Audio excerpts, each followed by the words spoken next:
Adakah Anda jujur? Sebagai seorang pelajar, bagaimanakah kejujuran penting dalam bidang akademik? Jika Anda dibohongi oleh orang lain, adakah Anda merasa gembira?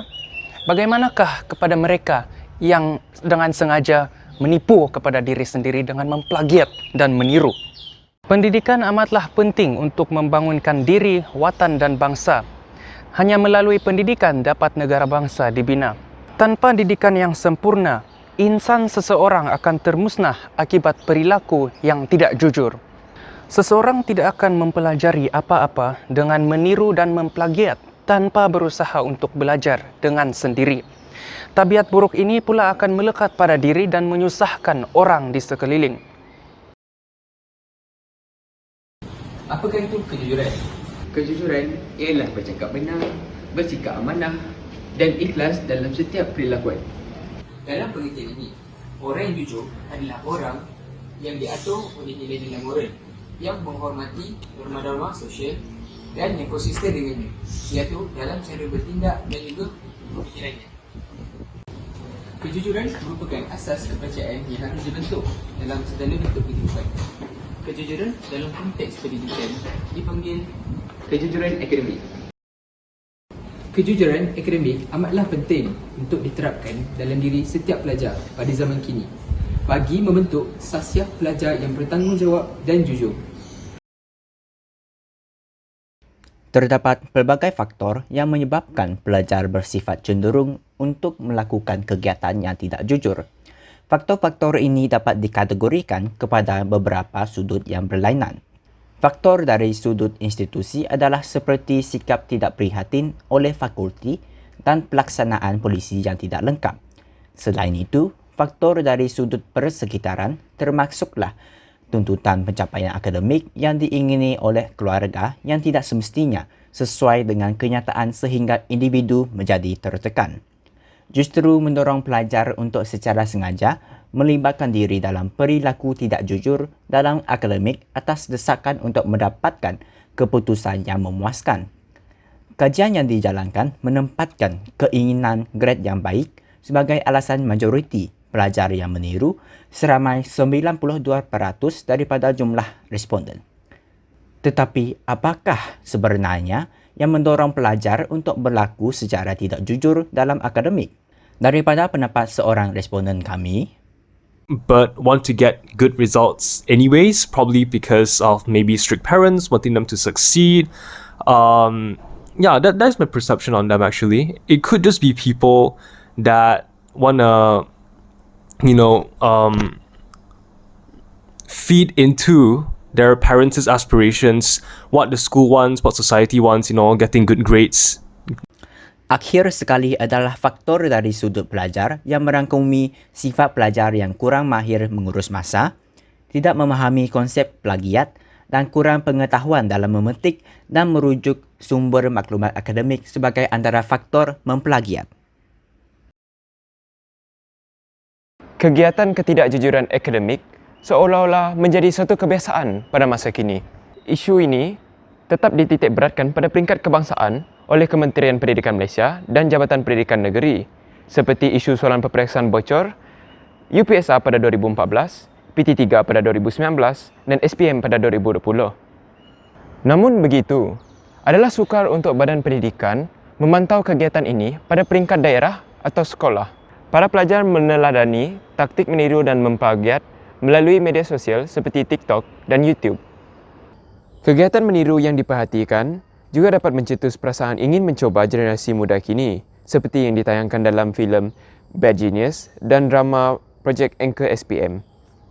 Isu ini juga berlaku di Amerika Syarikat, apabila seramai 500 orang pelajar terpaksa menduduki semula peperiksaan Advanced Placement Exam akibat tindakan meniru yang dilakukan oleh hanya seorang pelajar. Tidak lupa juga pelbagai sumber internet seperti Shake, Quillbot dan Symbolab yang bertujuan untuk membantu pelajar mengulang kaji pelajaran disalahgunakan untuk memplagiat atau meniru dalam peperiksaan atas talian. Pelbagai cara boleh dilakukan bagi mengelakkan kegiatan ketidakjujuran akademik. Yang pertama adalah dengan memberi hukuman yang amat berat dan setimpal kepada pelaku.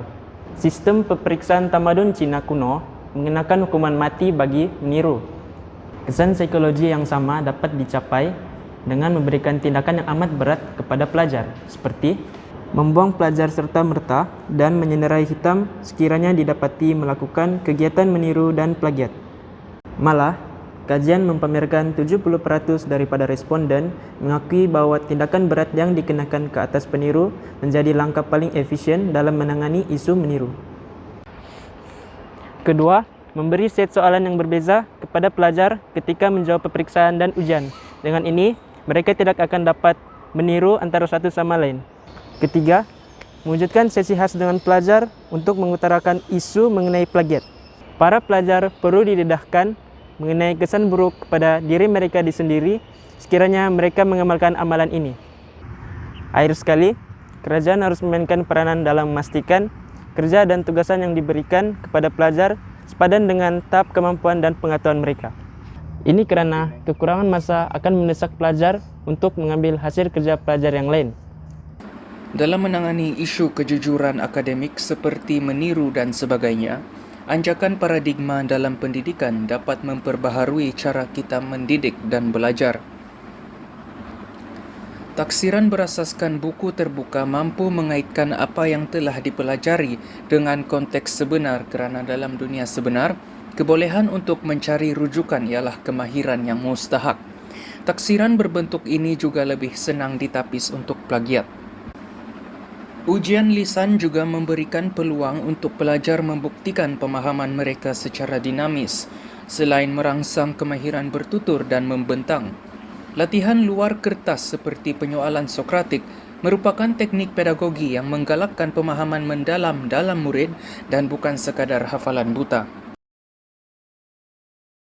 Jadi, apakah impak ketidakjujuran akademik terhadap individu, masyarakat dan sosial?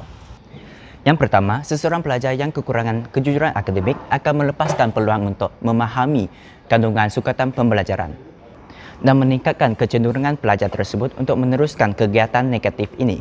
Hal ini akan melahirkan siswazah yang kurang mahir dalam bidang tersebut. Manakala majikan akan terlebih anggap akan kebolehan mereka dalam melaksanakan tugas yang diamanahkan. Keadaan ini akan terus melarat apabila siswazah yang kurang kejujuran akademik memasuki kerjaya mahir seperti bidang kejuruteraan dan bidang perubatan. Yang kedua, apabila kegiatan meniru dan sehaluan dengannya dilakukan tanpa kesedaran pihak institusi, pesalah laku akan mendapat keputusan yang cemerlang dan secara tidak langsungnya menaikkan tuntutan dan harapan terhadap keputusan pelajar yang lain. Perkara ini akan mendatangkan tekanan yang tak perlu kepada pelajar-pelajar lain, memberi kesan kepada kesihatan mental mereka. Yang ketiga, kajian telah membuktikan hubungan antara meniru di sekolah menengah dan sewaktu berada di institusi pengajian tinggi serta tempat kerja. Kajian tersebut menunjukkan bahawa ramai pelajar yang pernah meniru akan melakukannya lagi walau terdapat perubahan konteks yakni latar tempat seperti universiti dan tempat kerja. Hal ini terbukti apabila 61.5% daripada pelajar yang kerap meniru di sekolah menengah meneruskan kegiatan tidak jujur ini di universiti. Ketidakjujuran akademik mempunyai kesan ke atas kejujuran di tempat kerja, seperti pendapat salah seorang responden kami. So if you cheat now, I wonder whether in the future would you also shortchange in your decision making, in your work. Tidak ada masyarakat yang tidak mementingkan nilai kejujuran lebih-lebih lagi dalam soal akademik. Pendidikan ialah kunci masa hadapan pada kesemua peringkat, daripada individu sehingga tamadun manusia. Bagaimana kita dididik harus berubah mengikut peredaran zaman untuk menghasilkan generasi yang lebih baik, dan penghapusan ketidakjujuran dalam akademik ialah tunjang kemajuan. Menerusi anjakan paradigma dalam taksiran dan pedagogi, masalah ketidakjujuran boleh ditangani secara lebih menyeluruh.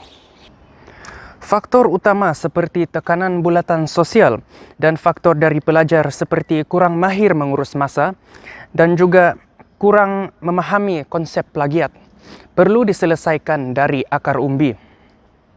Benarlah kejujuran akademik itu tiada tara kepentingannya bagi sesebuah bangsa. Keberadaannya lah memajukan kita.